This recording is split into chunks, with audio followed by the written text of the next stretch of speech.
Okay, Assalamualaikum semua. Saya Siti Zainab. Saya Occupational Therapist di KPJ Kajang. Hari ini kita nak berbincang ataupun kita nak bersembang tentang tantrums. Tantrums ni selalunya berlaku di kalangan kanak-kanak lah. Saya yakin tantrums ni adalah masalah utama ataupun concern kepada ibu bapa pada zaman sekarang. Betul? Okey, jadi sebelum lebih lanjut, jom kita tengok apa itu tantrums. Tantrums ni kalau kita nak ulas, apa perkataan yang paling sesuai? Okay, saya rasa perkataan yang paling sesuai ialah mengamuk, marah. Sebenarnya tantrums ni ialah tingkah laku ataupun perasaan sama ada mengamuk ke marah yang berlaku secara tiba-tiba yang tak dapat dikawal oleh kanak-kanak ni. Tapi tantrums ni sebenarnya membawa maksud lebih daripada mengamuk ataupun marah tersebut. Ianya adalah emotional distress yang dihadapi oleh anak-anak kita. Okey, secara verbal ataupun fizikal. Tantrums ni apabila anak tu merasa kecewa ataupun tidak dapat nak express sesuatu ataupun perasaan dia pada masa tersebut. Jadi, untuk hari ini kita akan ulas sedikit tentang punca dan cara solusi untuk kita hadapi anak-anak kita pada waktu ini. So, tantrums ni sebenarnya ialah normal. Untuk kalangan kanak-kanak ni sebenarnya it is a normal developmental milestone lah untuk anak-anak kita. Jadi kalau anak-anak yang kalau pasif saja ataupun diam saja sebenarnya tak bagus juga. Jadi kalau untuk occupational therapist ataupun ibu bapa, kalau anak tu terlalu diam, pasif, tak aktif, itu kita patut risau. Jadi kalau anak kita tantrums, jangan risau. Ianya adalah satu benda yang baguslah, positif. Cara anak kita untuk meluahkan emosi ataupun perasaan mereka. Apa contoh-contoh tantrums ni? Pertama ialah menangis, meronta-ronta, berguling-guling atas lantai, mengamuk, kadang-kadang ada juga pukul, aggressive behaviour yang tak dapat dikawal. Sebab apa? Kita kena faham juga umur anak tantrums selalunya bermula daripada usia 18 bulan sehingga 4 tahun. Dia akan berhenti pada 4 tahun. Jadi pada waktu itu, perkembangan minda anak-anak ataupun development of their brain is not matured yet. Tak matured lagi. So, kita jangan expect anak kita ni nak sama level emosi dia macam kita orang dewasa. Cara penerimaan kanak-kanak ni berbeza sikit daripada orang dewasa. Seterusnya, tantrums ni berlaku antara 3 ke hingga 5 minit. Okey, jadi lebih pun ada. Jadi, apabila anak tantrums ni, pada waktu inilah kita nak ajar dia cara untuk mengawal emosi ataupun self-regulation. Cara dia untuk kenal emosi dan cara untuk dia mengatasi.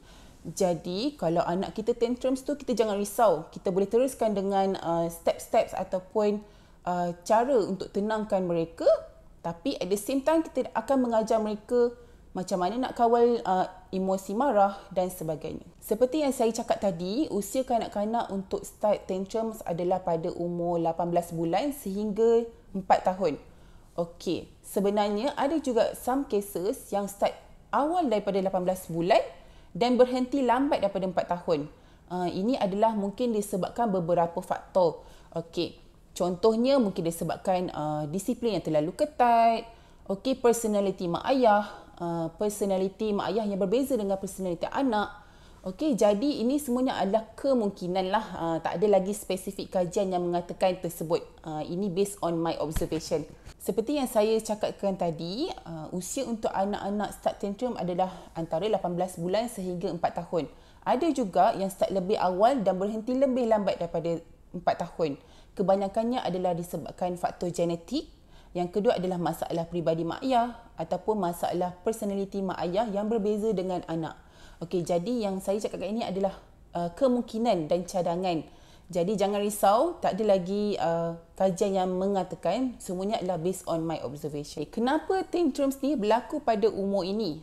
Sebenarnya ialah zaman peralihan untuk anak-anak kita daripada zaman bayi ke zaman kanak-kanak, toddlers lah kita panggil. Okey, sama juga dengan zaman remaja, daripada zaman remaja ke alam dewasa.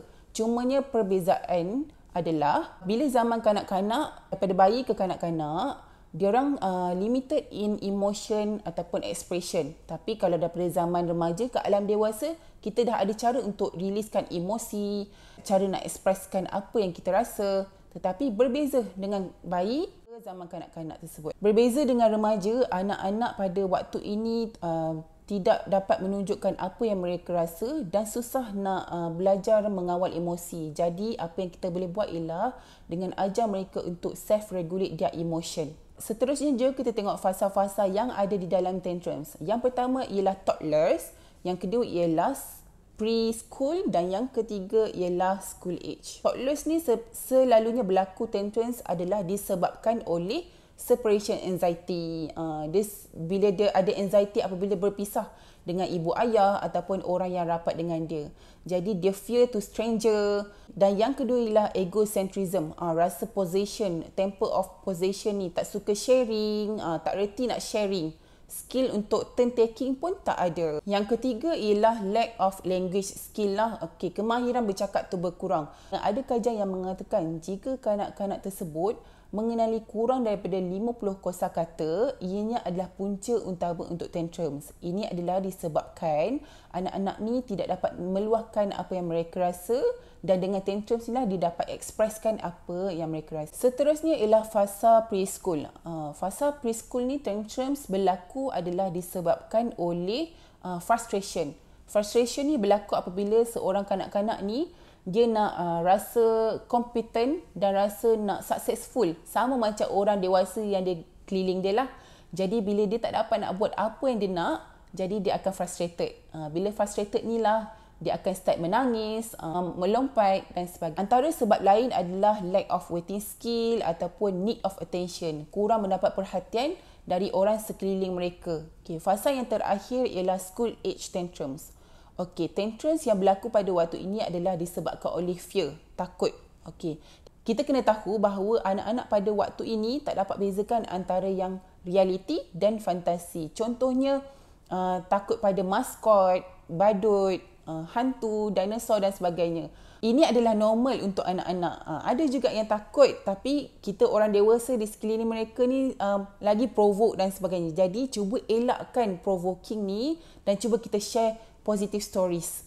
Antara punca-punca tantrums yang lain ialah seperti yang saya cakap tadi ialah immature of the brain. Mereka punya development of brain tu tidak lengkap lagi. Yang kedua mungkin disebabkan rasa overwhelmed ataupun terlalu penat. Seterusnya mungkin disebabkan oleh faktor sensory issues lah, terutama sekali untuk anak-anak special needs kita seperti autism, ADHD. Bila anak-anak kita ni terlalu overwhelmed dengan sensory di sekeliling mereka, contohnya bila berada di mall, terlalu kuat sangat, cahaya terlalu terang sangat, yang itu akan trigger diorang punya tantrums. Dan seterusnya mungkin berlaku apabila anak-anak kita ni rasa terperangkap dengan sesuatu. Contohnya hari tu kena run errands, pergi shopping dengan mak sahaja, kena belajar sahaja.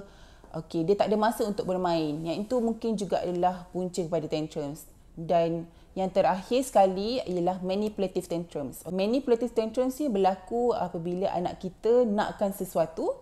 Jadi dia gunakan taktik tantrums ni seperti menangis, menjerit ni untuk mendapatkan sesuatu. Walaupun tantrums ni kita anggap ia normal, tapi kita sebagai ibu bapa perlu mengajar anak kita untuk membezakan antara yang betul dan salah.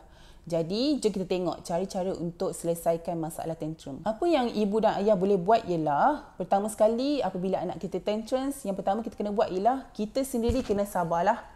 Kita kena stay calm, tarik nafas, sembur nafas, bagi peluang anak kita untuk nangis dahulu. Yang kedua, kita kena acknowledge dia punya feelings. Contohnya, bila anak kita berebut mainan dengan kakak dia, so kita kena ambil adik tu, kita kena ambil, tenangkan dia, kemudian kita kena acknowledge, adik marah ke? Marah sebab apa? Kakak ambil toys. So kita kena acknowledge dulu dia punya perasaan dan kita tenangkan dia. Kemudian baru kita bercakap apa yang sepatutnya dia buat. Contohnya, bagi kakak main dulu, lepas tu 5 minit adik main. Tetapi dengan menggunakan nada yang tegas dan respectful tone lah, sebab kita kena treat anak-anak kita ni macam human being. Jika anak kita ni mahukan sesuatu yang dia tidak sepatutnya dapat pada waktu tu, dengan simply kita ignoring dia pun boleh. Tapi dengan cara kita pun kena ada dekat situ. Jika tantrums ni berlaku di luar kawalan yang kita tak dapat kawal lagi, apa yang kita boleh buat ialah kita bawa anak kita ni masuk bilik ataupun tempat yang isolated sedikit. Kita boleh buat positive time out. Okey, positive time out ni berbeza sikit dengan time out yang kita selalu dengar. Okey, positive time out ni ini bukanlah satu punishment. Positive time out ni kita akan buat sama-sama dengan anak. Okey, kita duduk sekali dalam satu bilik tu instead of tinggalkan dia seorang-seorang. Okey, bagi dia masa untuk bertenang dalam 3 ke 5 minit. Okey, kemudian baru kita bercakap apa yang jadi, cara nak selesaikan masalah tersebut. Yang terakhir, kita boleh gunakan teknik distraction. Bila anak kita tu dah tenang tapi masih ada nangis sikit-sikit lagi, kita boleh gunakan teknik distraction.